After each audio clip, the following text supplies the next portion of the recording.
اچھا، یاد رکھیے کہ ہمارے یہاں اس حوالے سے بہت زیادہ پروپیگنڈا کیا جاتا ہے، اور جو خلفائے ثلاثہ ہیں ان کے متعلق طرح طرح کی باتیں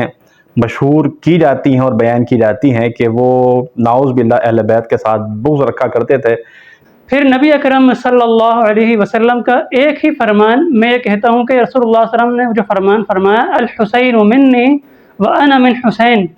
حسین مجھ سے ہے اور میں حسین سے ہوں۔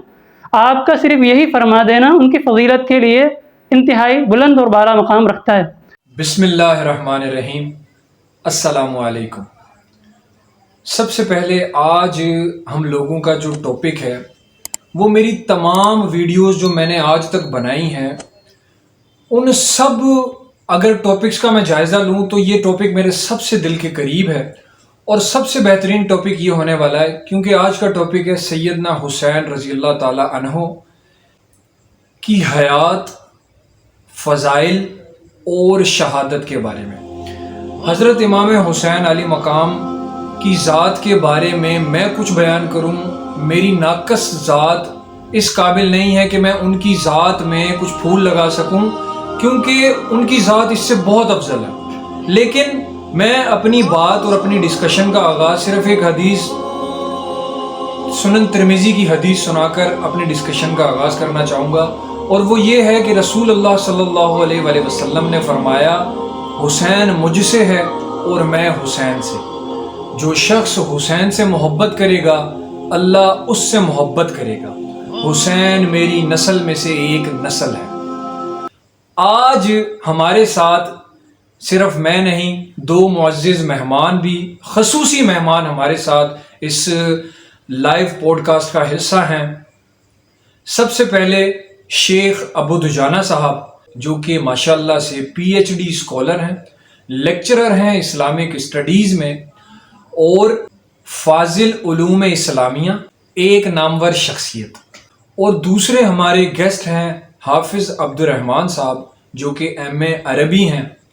اور یہ بھی فاضل علوم اسلامیہ ہیں، اور ماشاءاللہ سے ہمارے حافظ عبد الرحمن صاحب بہت جگہوں پر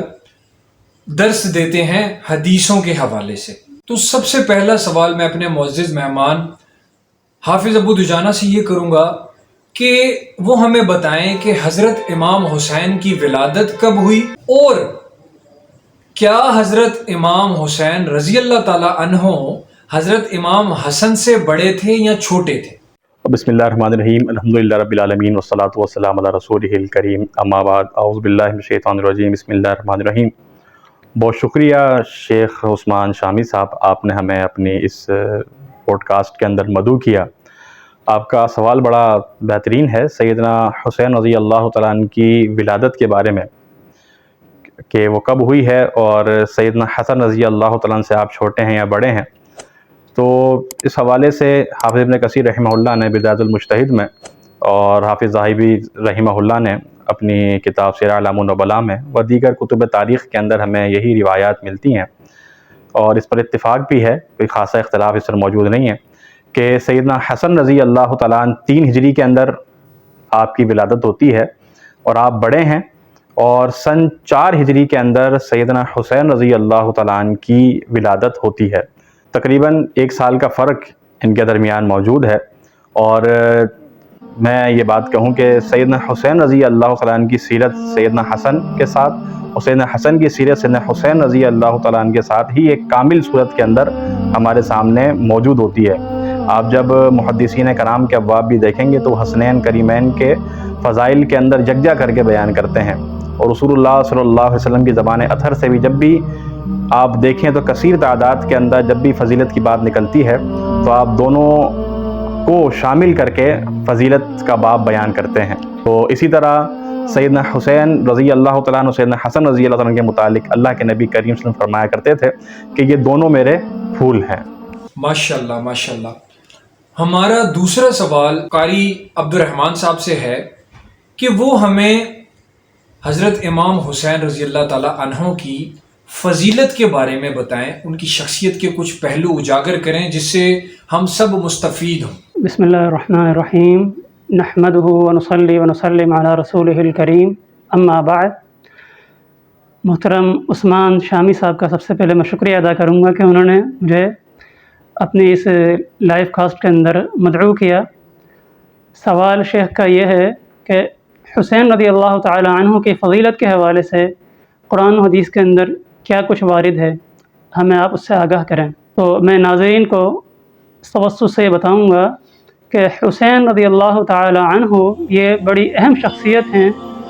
رسول اللہ صلی اللہ علیہ وسلم کے نواسے بھی ہیں، اہل بیت سے ہیں، صحابہ کرام کے اندر ان کا بڑا عالی مقام ہے، ان کا خلفائے ثلاثہ کے ساتھ بڑا عظیم گہرا تعلق ہے۔ خلفائے ثلاثہ جو ہے وہ ان سے محبت کرتے ہیں، یہ خلفائے ثلاثہ سے محبت کرتے ہیں۔ علی رضی اللہ تعالی عنہ کے یہ فرزند ہیں، سیدنا فاطمہ رضی اللہ تعالی عنہ ان کے یہ فرزند ہیں۔ اس حوالے سے ان کی شان میں کسی قسم کی جو ہے وہ کمی تو نہیں، انشاءاللہ بہت زیادہ ہی جو ہے وہ عالی مقام ہے ان کا۔ پھر نبی اکرم صلی اللہ علیہ وسلم کا ایک ہی فرمان میں یہ کہتا ہوں کہ رسول اللہ صلی اللہ علیہ وسلم نے جو فرمان فرمایا، الحسین منی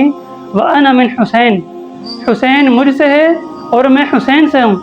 آپ کا صرف یہی فرما دینا ان کی فضیلت کے لیے انتہائی بلند اور بالا مقام رکھتا ہے۔ نبی علیہ الصلاۃ والسلام اگر کسی شخصیت کے لیے یہ فرما دیں کہ وہ مجھ سے ہے اور میں اس سے ہوں، تو اس کا کوئی عام معنی نہیں ہے، بہت عظیم معنی ہوتا ہے۔ رسول اللہ صلی اللہ علیہ وسلم کے خاندان سے ہونا، پھر رسول اللہ صلی اللہ علیہ وسلم کے اہل بیت سے ہونا، پھر رسول اللہ صلی اللہ علیہ وسلم کا اس کے لیے یہ فرمانا کہ حسین مجھ سے اور میں حسین سے ہوں، یہ بڑا عالی مقام، انتہائی بلند مقام۔ پھر رسول اللہ صلی اللہ علیہ وسلم نے ایک موقع پر فرمایا کہ حسین اور حسن رضی اللہ عنہ کے متعلق کہ ہما ریحانتا من الدنیا، یہ دونوں جو ہیں میرے دنیا کے اندر بھی پھول ہیں اور جنت کے اندر بھی یہ پھول ہیں۔ ماشاءاللہ ماشاءاللہ، مجھے امید ہے کہ آپ لوگوں کو بالکل مطمئن جواب ملے ہوں گے۔ اور آگے بڑھتے ہیں پروگرام کی طرف، اور ہم حافظ ابو دجانہ سے اگلا سوال کرتے ہیں، وہ یہ کہ حضرت امام حسین رضی اللہ تعالی عنہ کا خلفائے ثلاثہ یعنی خلفائے راشدین سے کیسا رشتہ تھا؟ بڑا ہی عمدہ سوال ہے شیخ عثمان شامی صاحب آپ کا، کہ جو دیگر خلفائے ثلاثہ ہیں ان کے ساتھ سیدنا حسین رضی اللہ تعالیٰ عنہ کا کیسا رشتہ تھا۔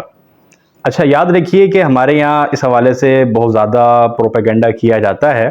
اور جو خلفائے ثلاثہ ہیں ان کے متعلق طرح طرح کی باتیں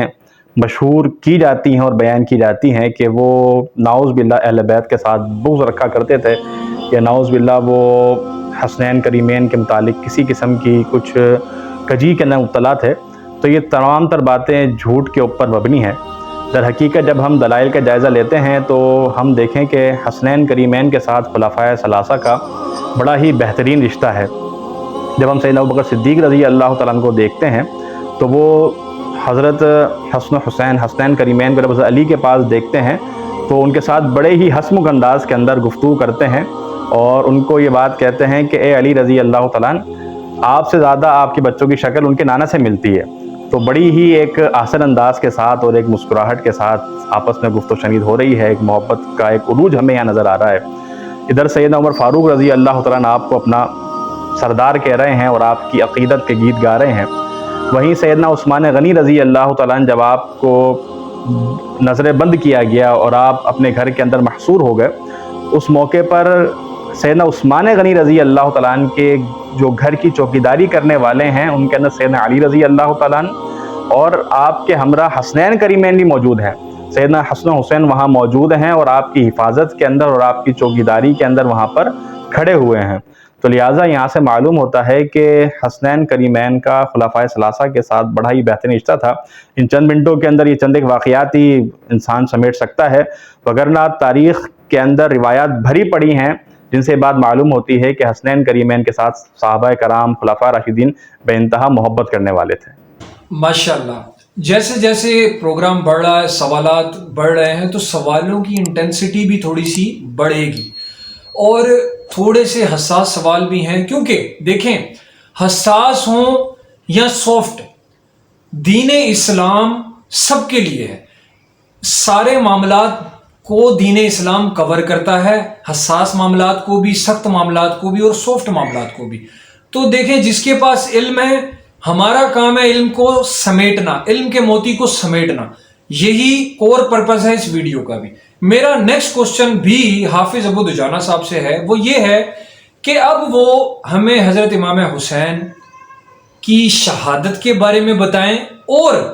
کیا رسول اللہ صلی اللہ علیہ وآلہ وسلم نے کوئی پیشن گوئی کی تھی حضرت امام حسین کی شہادت کے حوالے سے؟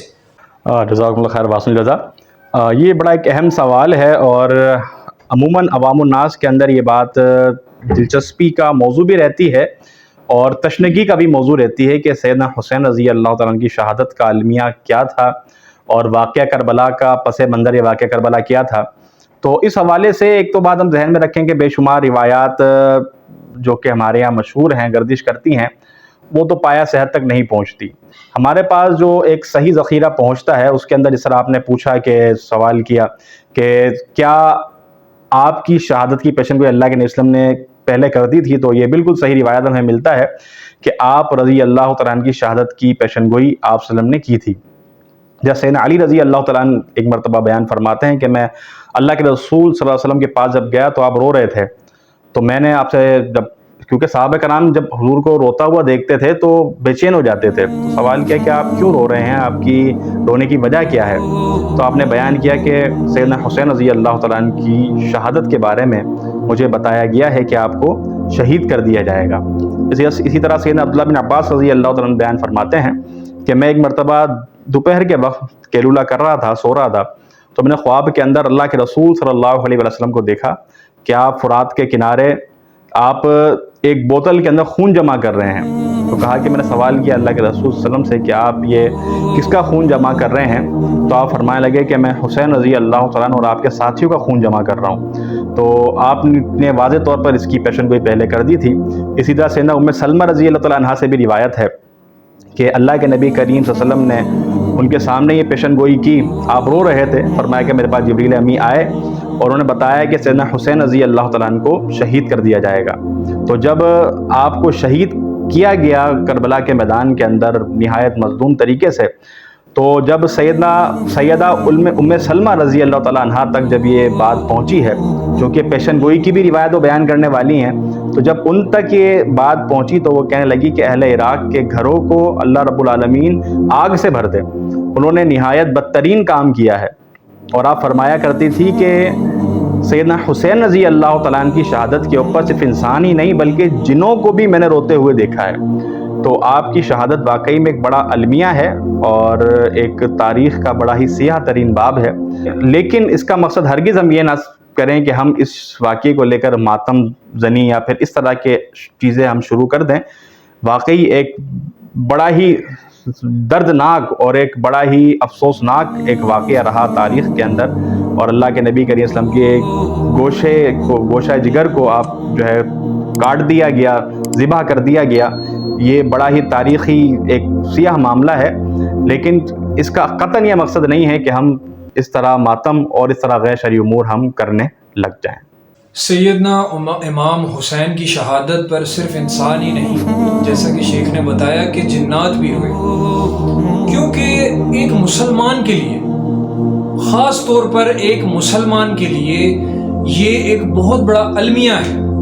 آپ دیکھیں کہ حضرت امام حسین کی قربانی آج تک ہمارے دلوں میں تر و تازہ ہے۔ تو بات یہاں پر شیخ نے آخری پوائنٹ میں یہ کہا کہ اس غم کو مد نظر رکھتے ہوئے ہمیں کوئی غیر شرعی کام نہیں کرنا چاہیے، مطلب جو چیزیں اسلام کا حصہ ہی نہیں۔ تو میں اپنے نیکسٹ کوسچن کی طرف بڑھنا چاہتا ہوں۔ حافظ عبد الرحمن صاحب سے میرا یہ کوسچن ہے کہ ہمیں حضرت امام حسین رضی اللہ تعالی عنہ کی سیرت سے کیا سبق ملتا ہے کہ جو ہم اپنی لائف پر امپلیمنٹ کریں تو ہم کامیابیاں سمیٹیں، ہم کامرانیاں سمیٹیں۔ جزاک اللہ خیر، احسن الجزا۔ حسین رضی اللہ عنہ کی سیرت سے ہمیں سب سے اہم سبق تو یہ ملتا ہے کہ ہم نے ہر معاملے کے اندر، چاہے ہمیں کتنی ہی عظیم چیز کی قربانی کیوں نہ دینا پڑے، ہم نے قربانی سے دریغ نہیں کرنا۔ دوسرا یہ کہ ہم نے اسلام کو جو ہے وہ بلند رکھنا ہے، اپنی خواہشات کو بلند نہیں رکھنا۔ ہم نے اللہ اور اس کے رسول کی اطاعت کو، فرما برداری کو جو ہے ہر چیز کے اوپر مقدم رکھنا ہے۔ ہم نے اللہ اور اس کے رسول صلی اللہ علیہ وسلم کی اطاعت کے سامنے جو ہے وہ اپنی خواہشات کو جو ہے وہ بلند نہیں کرنا۔ یہ حسین رضی اللہ عنہ کی سیرت سے ہمیں ایک عظیم سبق ملتا ہے۔ حسین رضی اللہ عنہ شہید تو ہو گئے، لیکن وہ آخر تک ہمیں یہ سمجھا کے چلے گئے کہ تم نے اللہ کے علاوہ کسی اور کے آگے جھکنا نہیں ہے، چاہے تمہاری جان چلی جائے، تم نے اللہ کے علاوہ کسی اور کے آگے نہیں جھکنا۔ تو یہ اہم سبق ہے۔ ہمیں چاہیے کہ ہم زندگی کے کسی بھی موڑ پر اپنے آپ کو جو ہے وہ اس قابل سمجھیں کہ ہم اللہ کی فرما برداری کریں گے، اس کی فرما برداری کریں گے، اس کے رسول صلی اللہ علیہ وسلم کی فرما برداری کریں گے۔ اس کے علاوہ ہم اگر کوئی ناجائز ہمیں اللہ اور اس کے رسول کی نافرمانی کی طرف اکساتا ہے تو ہم نے اللہ اور اس کے رسول کی نافرمانی قطعاً طور پر جو ہے وہ نہیں کرنی۔ ہم نے اسلام کو جو ہے وہ فالو کرنا ہے، اللہ اور اس کے رسول کے احکامات کو اپنانا ہے، اسی میں ہمارے لیے کامیابی اور کامرانی ہے۔ جزاکم اللہ خیر۔ سبحان اللہ، مجھے امید ہے کہ آپ لوگوں کو یہ سوالات بہت پسند آئے ہوں گے، جوابات بھی بہت انٹرسٹنگ تھے، لیکن بطور اسپیکر میرا بھی ایک فرض ہے، میں آپ لوگوں کو یہ بات بتاؤں کہ حضرت امام حسین نے اپنی پوری زندگی اپنے نانا کے بتائے ہوئے دین پر عمل کر کر گزاری، یعنی شریعت کے اوپر چل کر، صرف چل کر نہیں، انہوں نے پریکٹیکلی کر کے دکھایا۔ تو ہی جب انہوں نے پریکٹیکلی کر کے دکھایا تو ہی آج تک ان کا ذکر بلند و بالا ہے۔ میری آپ لوگوں سے یہ ریکویسٹ ہے کہ دیکھیں، امام حسین کا نام لیتے ہی 100 بندے یہ کہتے ہیں کہ بھائی ہماری جان قربان، ہماری نسل قربان، ہماری اولاد قربان، مگر ہمارا عمل بہت پیچھے ہے۔ میرا یہ ویڈیو کا بنانے کا مقصد یہی تھا کہ اگر ہم کسی کے قدموں پر نہیں چل سکتے تو ضرور حضرت امام حسین کے نقش قدم پر چلیں۔ حضرت امام حسین کی زندگی کو اپنے لیے نمونہ، اپنی زندگی کے لیے ایک مثالی نمونہ قرار دے کر ان کی زندگی پر عمل کریں۔ السلام علیکم ورحمۃ اللہ وبرکاتہ۔